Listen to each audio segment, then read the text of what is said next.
5. Best Gautam Buddha motivational story in Hindi. Gautam Buddha story 1। जीवन में सब्र का महत्व। यह कहानी बहुत ही पुरानी है। उस समय महात्मा गौतम बुद्ध पूरे भारतवर्ष में घूम घूम कर बौद्ध धर्म की शिक्षाओं का प्रसार कर रहे थे। धर्म प्रचार के सिलसिले में वे अपने कुछ अनुयायियों के साथ एक गांव में घूम रहे थे। काफी देर तक भ्रमण करते रहने से उन्हें बहुत प्यास लग गई थी। प्यास बढ़ता देख उन्होंने एक शिष्य को पास के गांव से पानी लाने के लिए कहा।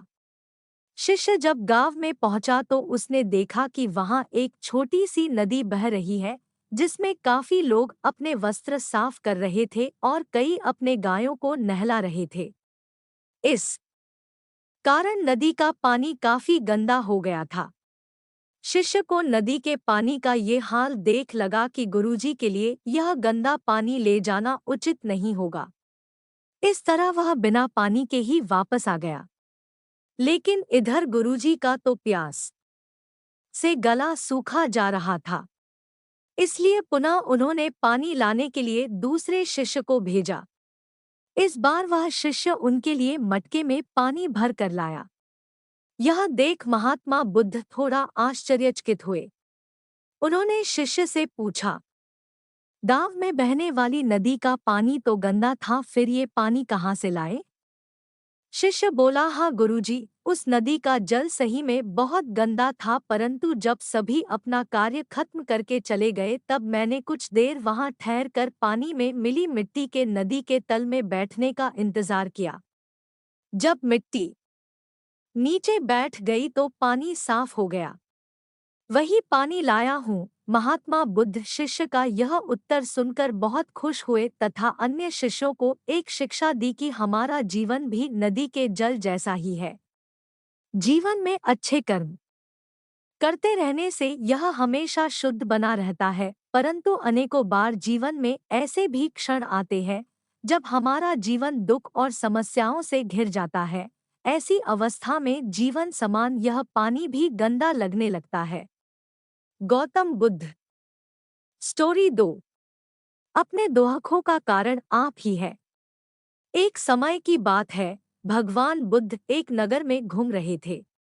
उस नगर के आम नागरिकों के मन में बुद्ध के विरोधियों ने यह बात बैठा दी थी कि वह एक ढोंगी है और हमारे धर्म को रोट भ्रष्ट कर रहा है। इस वजह से वहां के लोग उन्हें अपना दुश्मन मानते थे। जब नगर के लोगों ने बुद्ध को देखा तो उन्हें भला बुरा कहने लगे और बदुआएं देने लगे।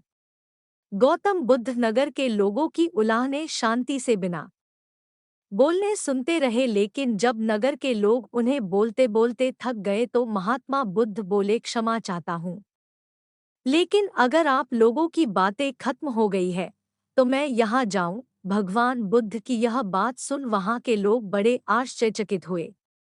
वही खड़ा एक आदमी बोला, ओ भाई, हम तुम्हारा गुणगान नहीं कर रहे हैं, हम तो तुम्हें गालियां दे रहे हैं।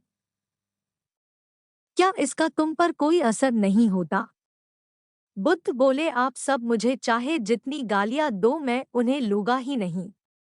आपके गालियां देने से मुझ पर कोई असर नहीं पड़ता जब तक कि मैं उन्हें स्वीकार नहीं करता। बुद्ध आगे बोले, और जब मैं इन गालियां को रोट लूंगा ही नहीं तो यह कहाँ रह जाएगी? निश्चित ही आपके पास। गौतम बुद्ध स्टोरी 3। इस दुनिया में कोई गरीब नहीं। एक समय की बात है, भगवान गौतम बुद्ध एक गांव में धर्म सभा को संबोधित कर रहे थे। लोग अपनी विभिन्न परेशानियों को लेकर उनके पास जाते और उसका हल लेकर खुशी खुशी वहां से लौटते। उसी गांव के सड़क के किनारे एक गरीब व्यक्ति बैठा रहता तथा महात्मा बुद्ध के उपदेश शिविर में आने जाने वाले लोगों को बड़े ध्यान से देखता। उसे बड़ा आश्चर्य होता कि लोग अंदर तो बड़े दुखी चेहरे लेकर जाते हैं, लेकिन जब वापस आते हैं तो बड़े खुश और प्रसन्न दिखाई देते हैं। उस गरीब को लगा कि क्यों न वो भी अपनी समस्या को भगवान के समक्ष रखे। मन में यह विचार लिए वह भी महात्मा बुद्ध के पास पहुंचा। लोग पंक्तिबद्ध खड़े होकर अपनी समस्या को बता रहे थे। जब उसकी बारी आई तो उसने सबसे पहले महात्मा बुद्ध को प्रणाम किया और फिर कहा, भगवान, इस गांव में लगभग सभी लोग खुश और समृद्ध हैं, फिर मैं ही क्यों गरीब हूँ? इस पर उन्होंने मुस्कुराते हुए कहा, तुम गरीब और निर्धन इसलिए हो क्योंकि तुमने आज तक किसी को कुछ दिया ही नहीं। इस पर वह गरीब व्यक्ति बड़ा आश्चर्यचकित हुआ और बोला, भगवान, मेरे पास भला दूसरों को देने के लिए क्या होगा? मेरा तो स्वयं का गुजारा बहुत मुश्किल से हो पाता है। लोगों से भीख मांगकर अपना पेट भरता हूँ। भगवान बुद्ध कुछ देर शांत रहे, फिर बोले, तुम बड़े अज्ञानी हो। औरों के साथ बांटने के लिए ईश्वर ने तुम्हें बहुत कुछ दिया है। मुस्कुराहट दी है जिससे तुम लोगों में आशा का संचार कर सकते हो। मुख दिया है ताकि लोगों से दो मीठे शब्द बोल सकते हैं, उनकी प्रशंसा कर सकते हो। दो हाथ दिए हैं, लोगों की मदद कर सकते हो। ईश्वर ने जिसको ये तीन चीजें दी है वह कभी गरीब और निर्धन हो ही नहीं सकता। निर्धनता का विचार आदमी के मन में होता है, यह तो एक भ्रम है, इसे निकाल दो। कभी भी मन में निर्धनता का भाव उत्पन्न न होने दो, गरीबी अपने आप दूर हो जाएगी। भगवान बुद्ध का संदेश सुनकर उस आदमी का चेहरा चमक उठा और उसने इस उपदेश को अपने जीवन में उतारा जिससे वह फिर कभी दुखी नहीं हुआ। बुद्ध हिंदी स्टोरी 4 अहंकार का उपहार। महात्मा बुद्ध के पास सेठ रतनचंद दर्शन को आए तो साथ में ढेरों सामग्री उपहार स्वरूप लाए। वहां उपस्थित जनसमूह एक बार तो वाहवाह कर उठा। सेठ रतनचंद का सिर तो गर्व से तना जा रहा था। बुद्ध के साथ वार्तालाप प्रारंभ हुआ तो सेठ ने बताया कि इस नगर के अधिसंख्य चिकित्सालयों, विद्यालयों और अनाथालयों का निर्माण मैंने ही कराया है। आप जिस सिंहासन पर बैठे हैं वह भी मैंने ही भेंट किया है, आदि आदि। कई दान सेठ जी ने गिनवा दिए। सेठ जी ने जब जाने की आज्ञा चाही तो बुद्ध बोले, जो कुछ साथ लाए थे सब यहाँ छोड़कर जाओ। सेठ जी चकित होकर बोले, प्रभु, मैंने तो सब कुछ आपके समक्ष अर्पित कर दिया है। बुद्ध बोले, नहीं, तुम जिस अहंकार के साथ आए थे उसी के साथ वापस जा रहे हो। यह सांसारिक वस्तुएं मेरे किसी काम की नहीं। अपना अहम यहाँ त्याग कर जाओ, वही मेरे लिए बड़ा उपहार होगा। महात्मा बुद्ध का यह कथन सुनकर सेठ जी उनके चरणों में नतमस्तक हो गए। भीतर समाया हुआ सारा अहंकार अश्रु बनकर बुद्ध के चरणों को धो रहा था। बुद्ध स्टोरी 5 महत्वपूर्ण दान। भगवान बुद्ध एक पेड़ के नीचे चबूतरे पर बैठे हुए थे। हर भक्त की भेंट स्वीकार कर रहे थे।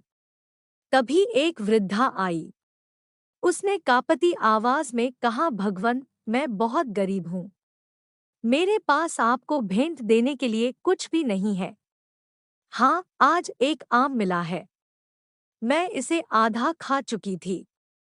तभी पता चला कि तथागत आज दान ग्रहण करेंगे। आता मैं यह आम आपके चरणों में भेंट करने आई हूँ। कृपा कर इसे स्वीकार करें। गौतम बुद्ध ने अपनी अंजुरी पात्र में वह आधा आम प्रेम और श्रद्धा से रख दिया, मानो कोई बड़ा रत्न हो।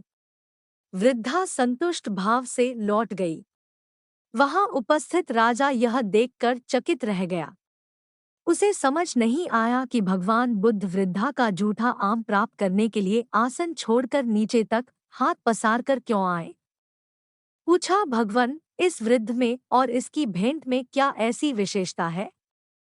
बुद्ध मुस्कुराकर बोले, राजन, इस वृद्धा ने अपनी संपूर्ण संचित पूंजी मुझे भेंट कर दी, जबकि आप लोगों ने अपनी संपूर्ण संपत्ति का केवल एक छोटा भाग ही मुझे भेंट किया है। दान के अहंकार में डूबे हुए बग्घी पर चढ़कर आए हो। वृद्धा के मुख पर कितनी करुणा और कितनी नम्रता थी। युगों युगों के बाद ऐसा दान मिलता है।